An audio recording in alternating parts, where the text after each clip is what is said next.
Hello and welcome back to Calculus 3, section 16.5 on cylindrical and spherical integrals. We might have to do this in two parts, deal with the spherical integrals tomorrow. So let's talk about cylindrical integrals first and see how far we get. The first thing we need to know about cylindrical integrals are that these are cylindrical coordinates in 3D, and they are built on top of polar coordinates. So we start with the regular polar coordinates and we add z to it. So in a 2D world, we have polar coordinates given as r theta. In a 3D world, we have cylindrical coordinates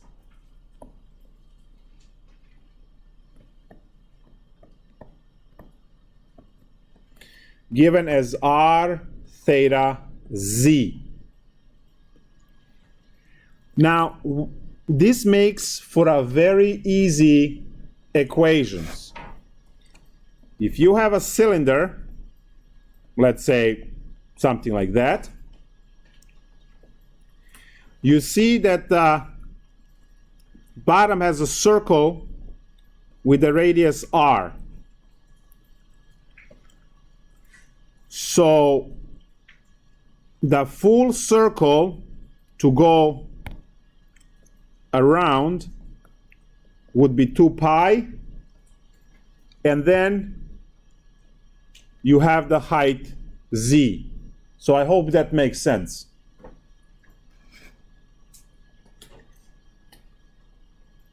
So now with this, we can quickly, in cylindrical coordinates, have certain shapes that we can work with. Cylinder equation is r equals a, which just gives you the infinite cylinder with the radius a.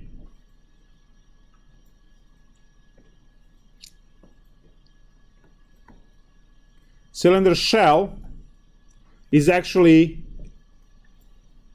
the hose. It's a cylinder with a hole inside, and that's when r is in between a and a b. So you have radius a and radius b. So it's cylinder shell. Vertical half plane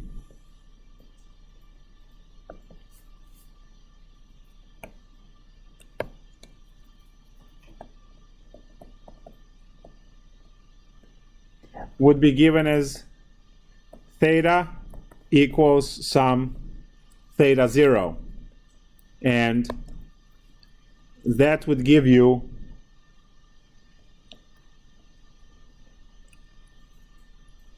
a plane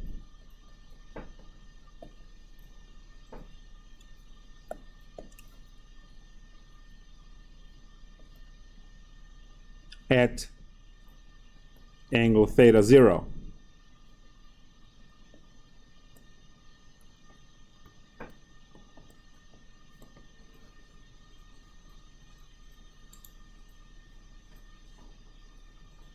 Now, horizontal plane is easy.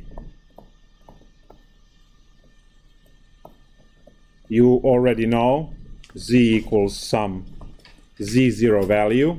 So I'm just going to give you a horizontal plane at z0.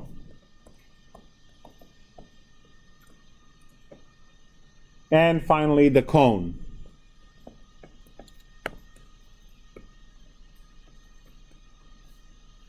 And the cone would be z equals ar.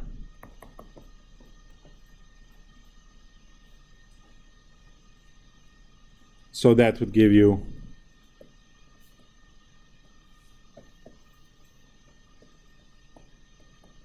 x, y, z. Z equals ar. Good. So these are just some examples of shapes that you can pull off with these cylindrical coordinates. And we take a look at the conversion between the two worlds. And the conversion of the equations happens the same way that you convert the polar coordinates. You just added z, and z is equal to z. So whatever you know for polar transfers here 100%. So if you have that r squared is equal to x squared plus y squared, and that theta is equal to inverse tangent of y over x, and z equals z, you are converting to rectangular to cylindrical. And if you have that x is equal to r cosine theta, y equal r sine theta, and z equals z, you are converting from cylindrical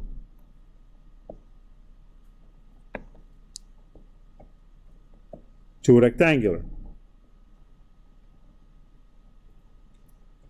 This is extremely useful when you run into integrals that cannot be integrated in rectangular coordinates and you transfer those into polar coordinates.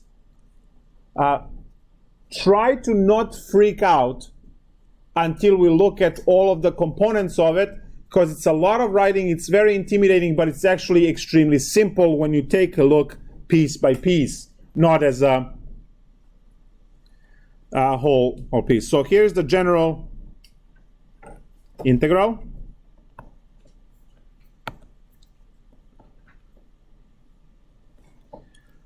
So we are looking at the triple integral over some region S, D, doesn't matter, of f of x, y, z, dv, to be converted into this triple spherical integral. So the first order is to transform my function f, which used to be x, y, z. So x is converted with r cosine theta, y is converted with r sine theta, and the z is equal to z. That's what we have. And now, since we are only adding dz, so we have dz for the inner one, and the rest is the polar r dr d theta from last class. So this part of the string is the same as before. That's polar, right?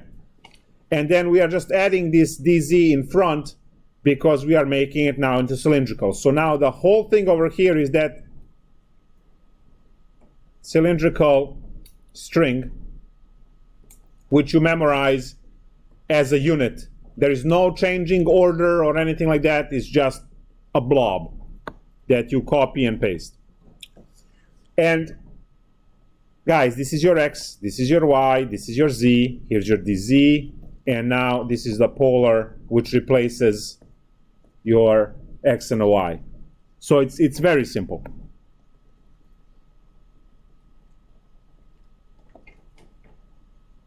D theta is the outer one, which means that alpha and beta angles are here. Do you want the full circle for the whole shape?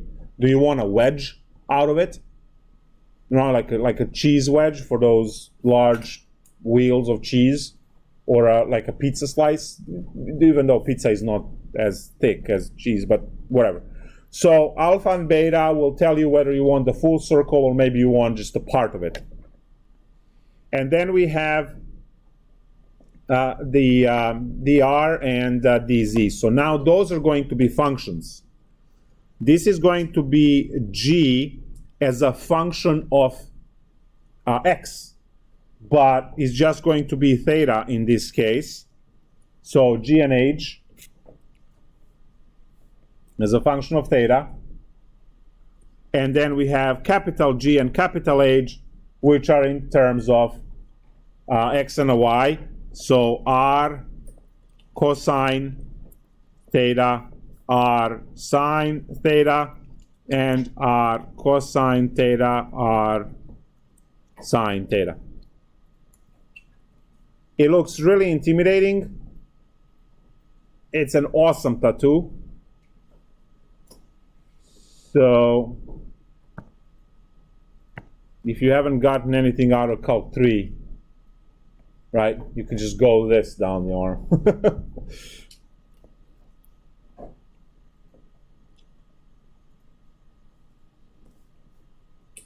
And it's a conversation starter, you know. Can always lead with, oh, by the way, and just write this and then go from there. For instance, save yourself, can play video games the entire life in peace. All right. So,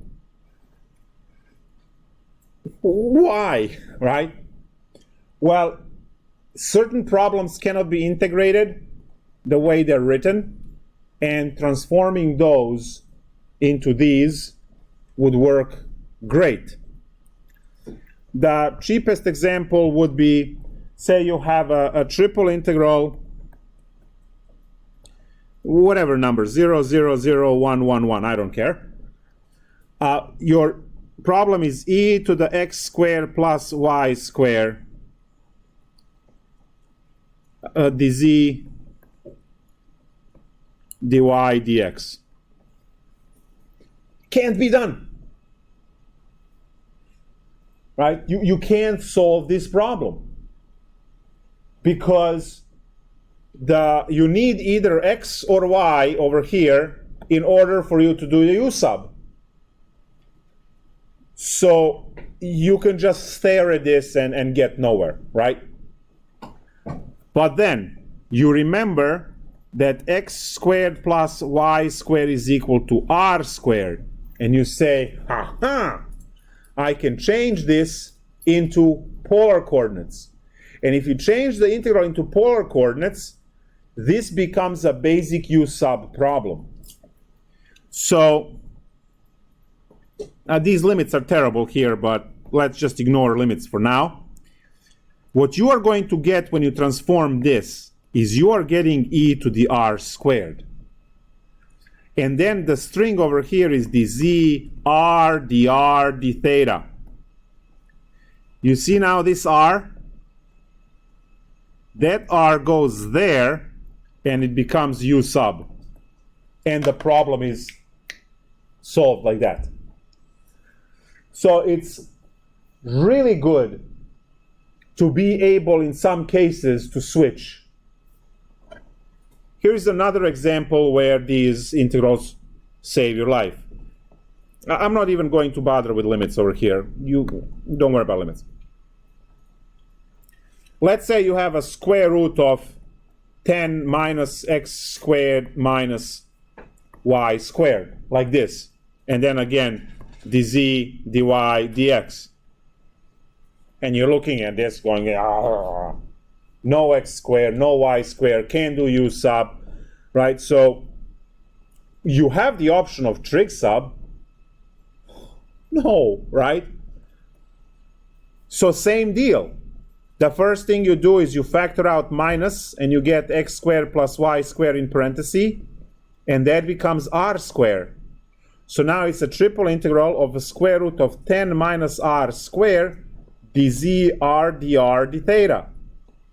And here is that r popping up again that goes over there, and we can use u sub to solve the problem.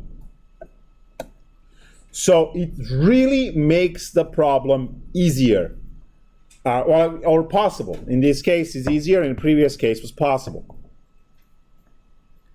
So that's a really cool feature of these integrals. But that's not why we're all here in such large numbers, right? We want to calculate some volume problems and so on using these problems. So let's say that there was a 1-inch thick pizza. It's time to think of lunch, right?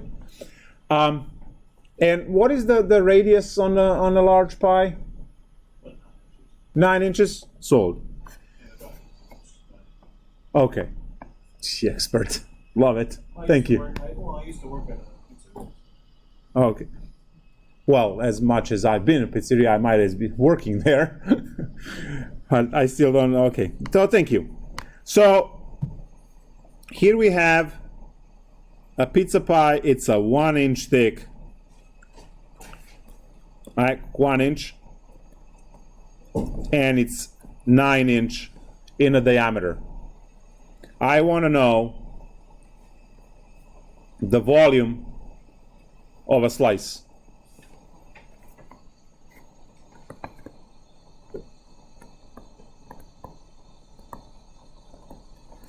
The volume of one slice. So when you look at the pizza from the top view, which is the XY plane, one slice is going to be from 0 to pi over 4. That's how much one slice. Next time you want 3 slices of pizza, just go over there and ask for 3/4 pi, right? And watch the confusion. 3 pi over 4 of a pizza. Did anyone get the play on words? 3/4 of a pie. 3/4 of a pie. Now pi, you can think of a pie of a pizza or a pie as a pi 3.14. And 3/4 of a pie is a completely different thing, right? Because if you're ordering 3/4 of a pie, 3/4 of the pie, this is 1/4, 2/4, 3/4. Or 3/4 of a pie, if you think of a pie as 1/4, 2/4, 3/4, which is 3 slices. It's a play on words that you can do. Anyway, you can have a lot of fun when you go places. Then you can give a lecture on pi. Anyway, what do we have? We have our volume as a triple integral. There will be no function here because we are doing the volume on a triple integral. We have the string dz, r, dr, d theta, which is always the same. And now I need the limits. I want one slice. That's 0 to pi over 4. So that is, let me put it like this. One slice. If you want the whole pizza, like I eat the whole pizza, you fold it in half and just eat it. It's easy. If you want one slice, it's 0 to pi over 4. If you're eating the whole pie, then 0 to 2 pi. Your radius is 0 to 9 because that's the size of the large pie, 9 inches. We heard the expert. And I said it's going to be 1 inch thick pizza because it is going to be filled with stuff. So 0 to 1, 0 to z. You have a flat bottom of the pizza, right? And then the top is 1 inch, z equals 1 on the top. And this will compute the volume of that single slice. So now we integrate the first. We get z is going to be 1, so just r dr d theta. Integrate r. You will get r squared over 2, calculated from 0 to 9 d theta, which equals to 81 over 2. Integral d theta from 0 to pi over 4, which is 81 over 2 pi over 4, which is 81 pi over 8. So that is what we have in terms of the volume of one slice. But you can calculate this the other way as well, right? You can just calculate the volume of the cylinder, which is 9 squared pi times 1, and you divide that by 8 slices that you have in a pizza.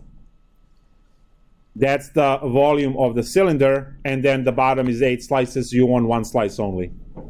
So that's going to be 81 pi over 8, which is the same number we have. It has to be the same. I mean, it's calculus, the same concepts. So I have a quick question. Yes. So in the integral, how did you get pi over 2? And when and you're integrating r. No, it's pi over 4. Oh, okay. How do I get it? No one knows that. Not even NSA knows that. Think of that. It's pi over 4. Just Okay. bad copy. Good. So now we know to find that. Now, remember that in one point in time, I said, yeah, I'm not going to compute this because it was a trig sub. It's time to compute it now when it's no longer a trig sub. Take the elliptical paraboloid, i.e. the Taco Bell or the umbrella.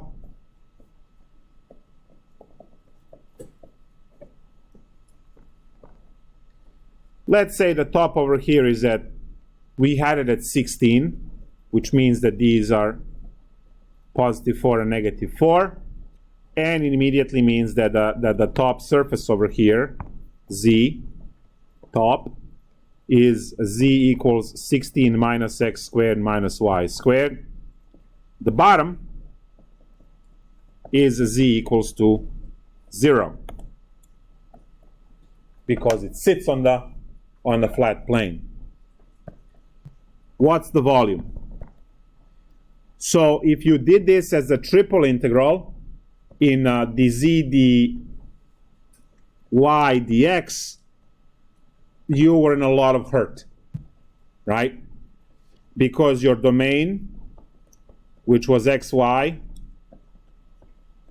had the negative 4 and 4 on x, so that's negative 4 and 4, and then this was a negative square root and a positive square root of 16 minus x squared, and then you had 16 minus x squared minus y squared on top, and 0 on the bottom. And this would contain trig sub to solve it. At which point you go, no, no, no. So we don't want to do that away, right? We want to say cylindrical coordinates.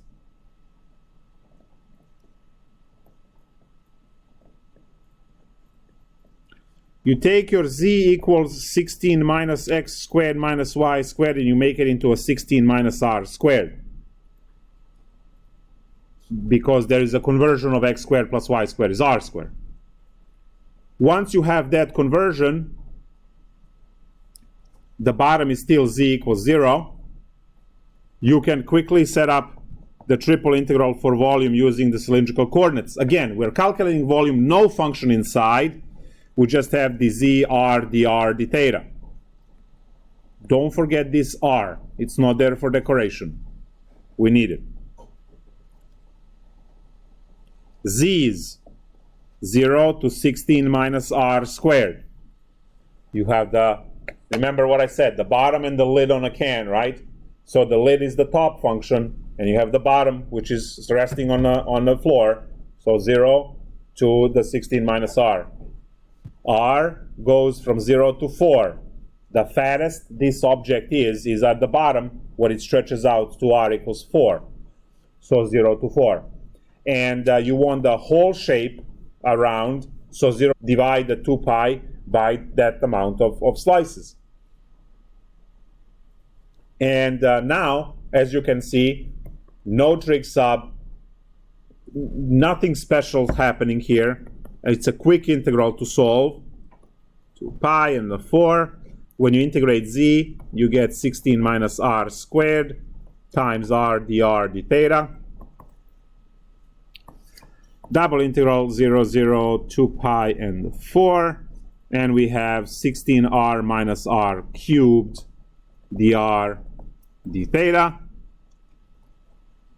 And integrate in respect to r, so 0 to 2 pi, 16, so that's 8r squared minus r to the 4 over 4, from 0 to 4, d theta, and 0 to 2 pi. When I plug in 4, oh, this is the same calculation we had the other day. Don't multiply. You get 2 times 4 cubed minus 4 cubed d theta, because one of the 4's canceled. Zeros just zeros everything out. 0 to 2 pi, and now 2 apples minus 1 apple, so that's 64 d theta, so 128 pi. And there we have it, 128 pi.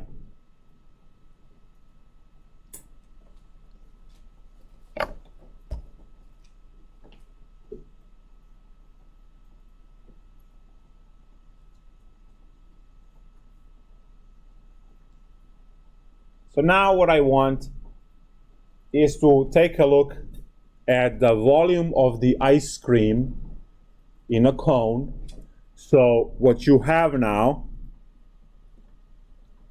is going to be a parabolical ice cream on top of the cone. Now you know that the ice cream will fill inside the cone as well, right? So what's the volume? All examples today are food related, by the way. We can calculate the volume and then we can calculate the calorie intake because some of you care for whatever reason. So we have ice cream cone over here.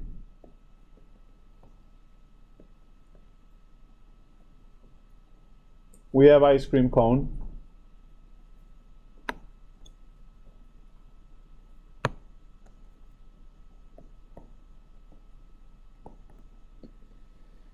And we can come up with these equations. Actually, I'm going to move this here.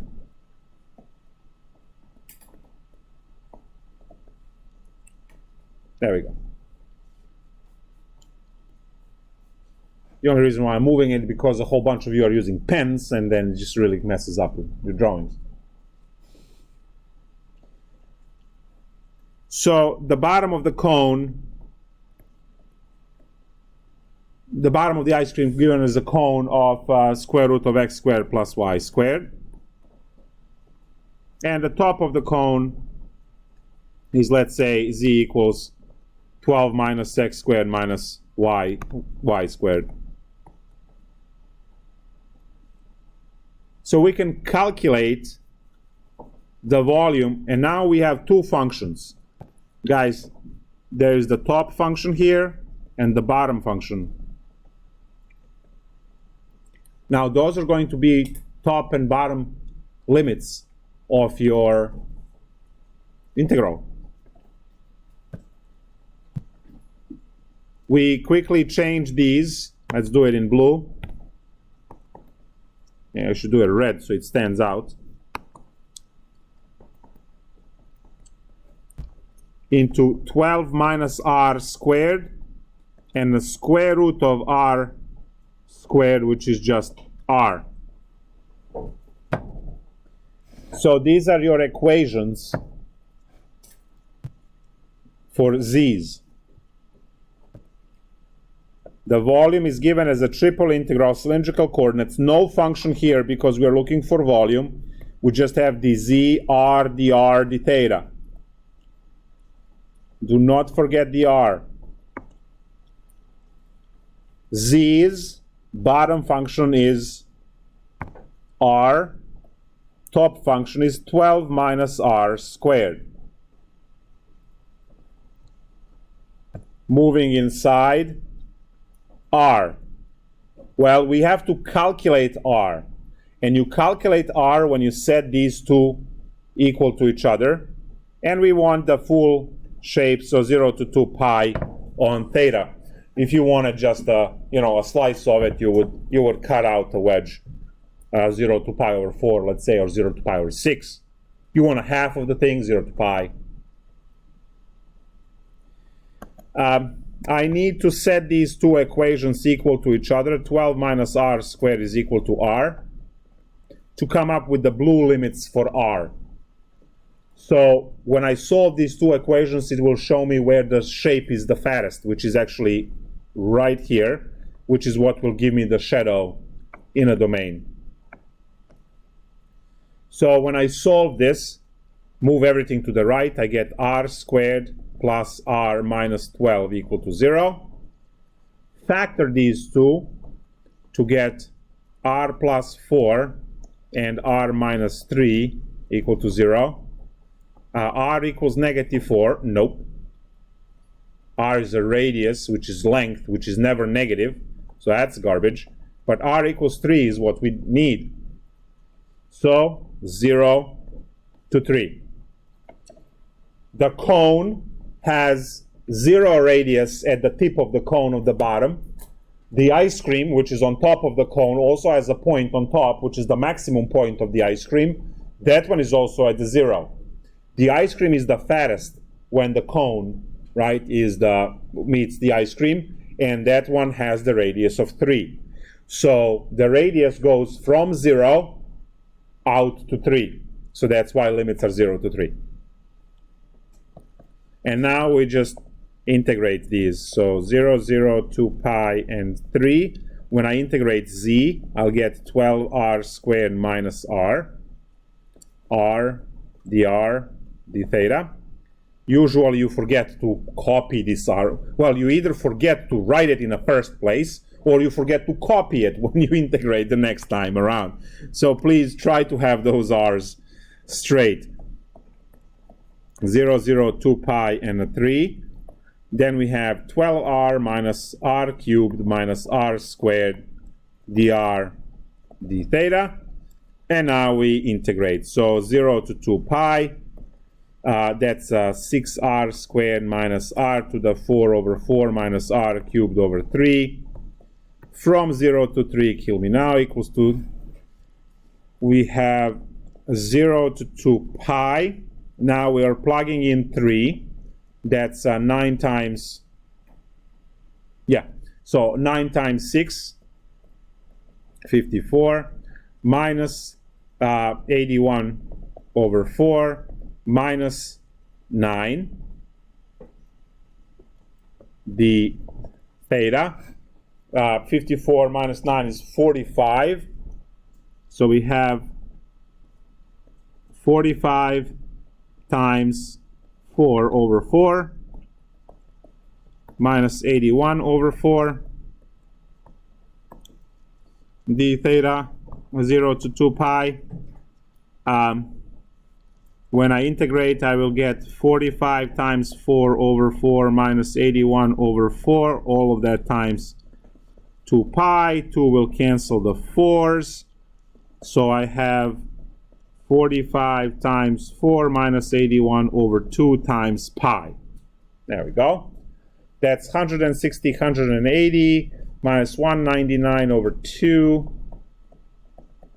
So hopefully it's 199 pi. Right? So 160 plus 20, 180. 180 minus 80 is 100. No, 99. 99 pi over 2. 99 pi over 2. I hope.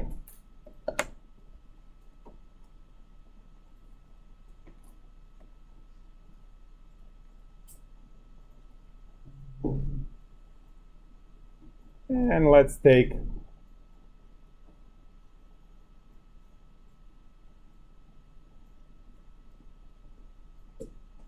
one more problem, and then tomorrow we'll do the second part for this lecture, which is the spherical coordinates.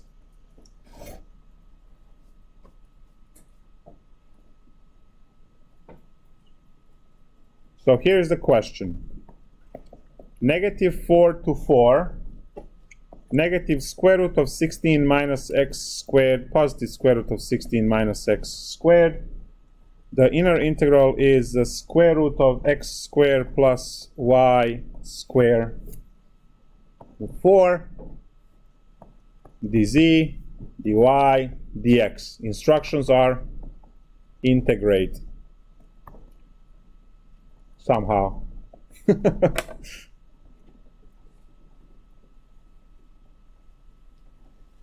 Right. No pressure. You have 20 seconds. Go.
All done?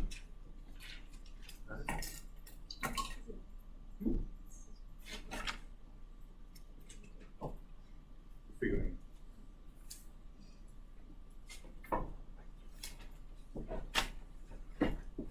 This is problem number 20 in a textbook.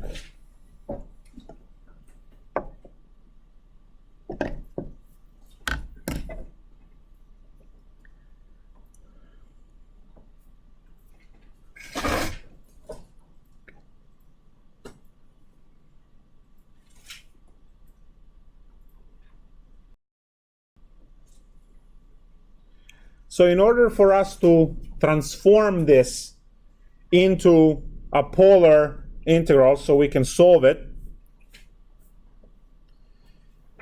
we need to draw the shape looking at the limits. And that's the spicy part of the problem. Once you have the shape, you can write the triple integral for cylindrical and just fly through the rest.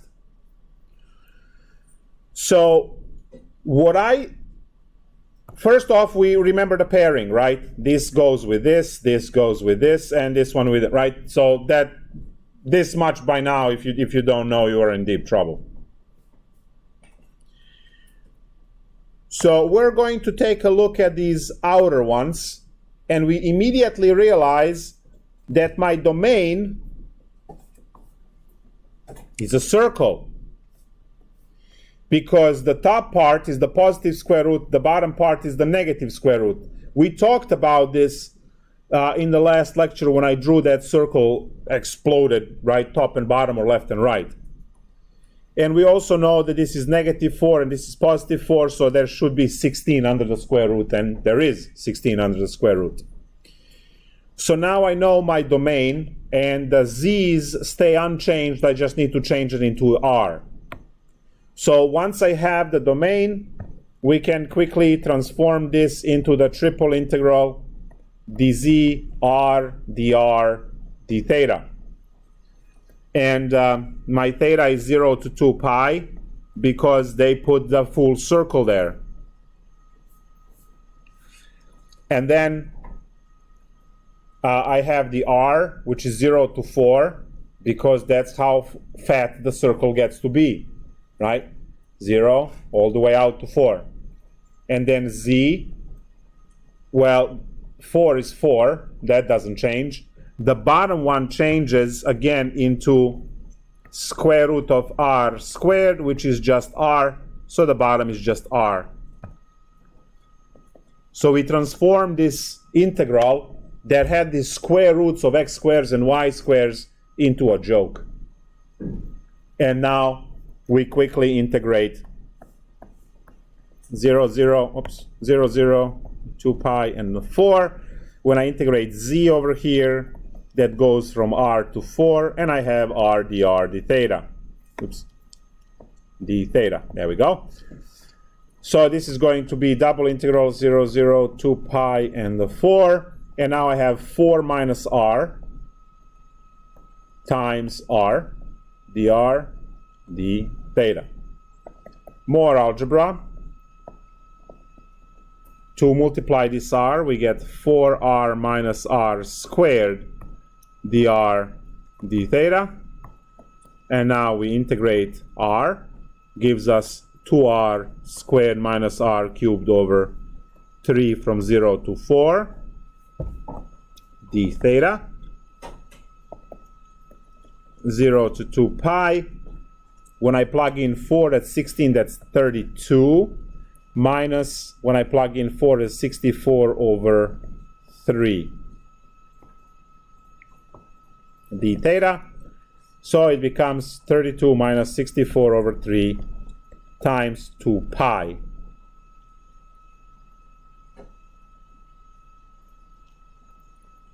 So now, to simplify, I mean, it's clearly 64 pi over 3, but let's do this. This is going to be 96 minus 64 over 3, everything times 2 pi. That's going to be 32 over 3 times 2 pi, and then 64 pi over 3. and the problem is solved.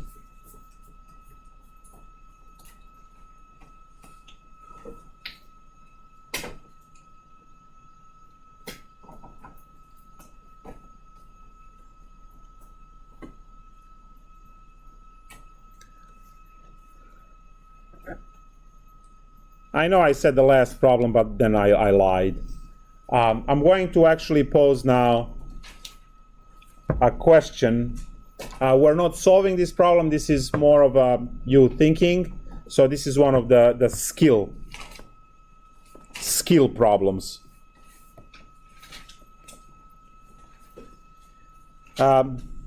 So set up only. That's it. Triple integral of something dz, dy, dx. So this is where we are starting. And I'm just going to put some stuff in here. So let's go with square root of 1 plus x squared plus y squared. Let's go with negative x squared plus y squared, no, sorry, minus y squared. There we go. To 3. Let's go 0 to 2. And let's go negative square root of 4 minus x squared to 0. Yeah, good luck.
Nice.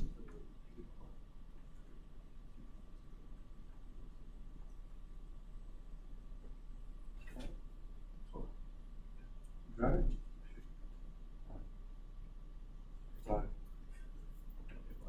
You just need to set it up. That's all we're looking for. You got it? Yeah. Oh, you got to write it down. Yeah.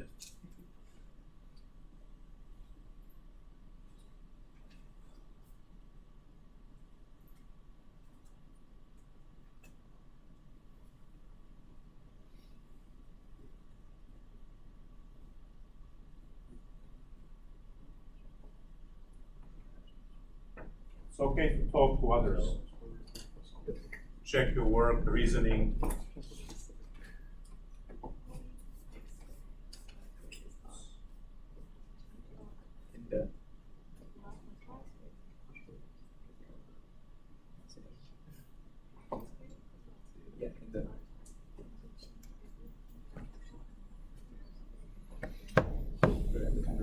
When you said do this. Yeah. Get 4 times 1 squared plus 1. So it's 6 back. So 4 back.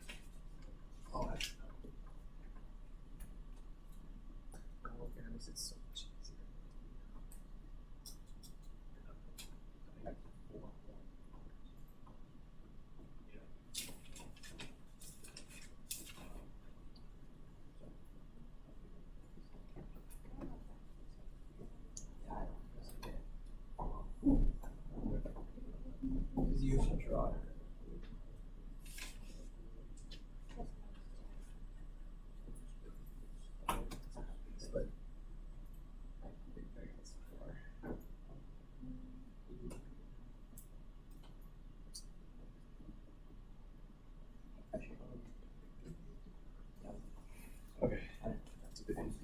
dr r multiplied data, right? dr r data. I'm not sure.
Got it? If you can understand gibberish.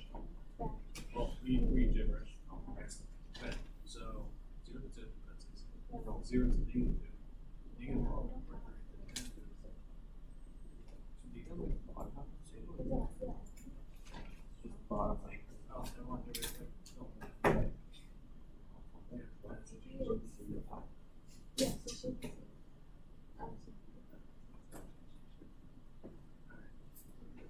Yeah, that has to change. Oh no, it's a circle. So 0 to 2.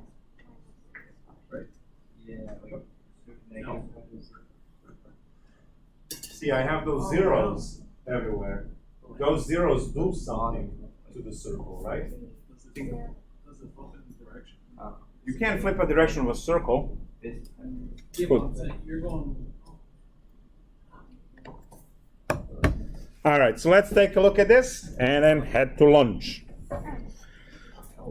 Guys, this equation over here, which is y equals negative square root of 4 minus x squared, tells me that there is a circle x squared plus y squared equal to 4. So if I draw that circle, which has radius 2,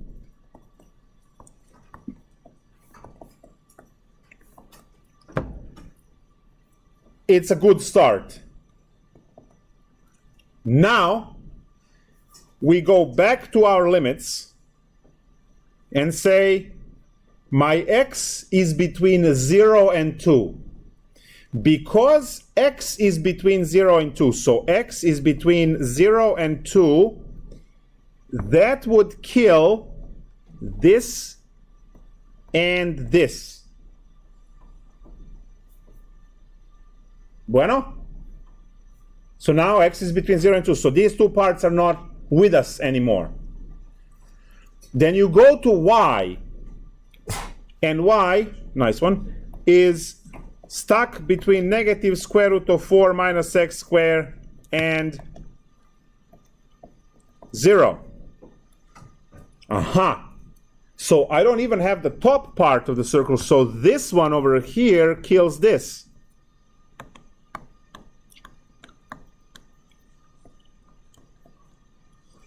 So the only part that we are dealing with is this much over here. So now when I am setting up my triple integral, I have to convert this. This is square root of 1 plus r squared, dz r dr d theta. Z's are going to be negative r squared to 3, because this transfers into negative r squared. And now I just look at the circle. The radius is 0 to 2. on R, and my angles are 3 pi over 2 to 2 pi only, because the only pizza slice I want is this fourth quadrant pizza slice. Playing the game of these zeros in the limits of the xyz integral actually chops off a part of a circle depending on where those zeros are. So you have to sit down and a little bit stare at these things. This was one of the skill problems on the exam 2-3 years ago. I had it. Maybe I should bring it back because it's a really cool analysis. You don't get to calculate stuff and waste insane amount of time on 3 integrals. This can be made to be really annoying. I mean, come on, you can have a trig substitution, trig integration, you can have the by parts, you can have partial fraction decomposition, U subs. There's so many really crazy, nasty integrals that you can have rather than just basic calc 1 integral. Oh, integral of r squared is r cubed over 3. So this can be made very interesting, annoying, whatever you wanna call it. But one thing that is the most important of everything is to set up the integrals, to be able to look at the shape and say it's bounded from top, from the bottom, these are my z's, and so on.